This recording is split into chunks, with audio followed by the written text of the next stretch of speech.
నేను మీకు ఇంతకు ముందు చెప్పినట్టు ఇది ఒక స్కూల్ అన్నమాట. ప్రతి స్కూల్లో పిల్లలకి ఒక టీచర్ పాఠం నేర్పిస్తారు. ఒక 50 స్టూడెంట్స్ ఉన్నారనుకోండి, విద్యార్థులు.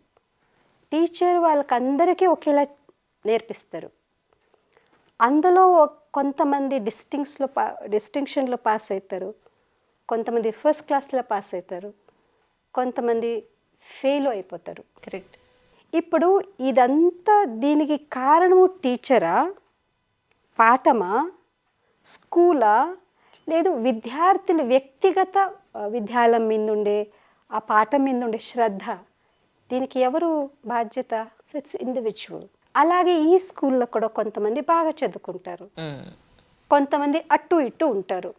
ఎందుకంటే ఇది ఇలాగే ఉండాలి, అలా మీ మంచి చెడు ఒక దారి చూపిస్తారు.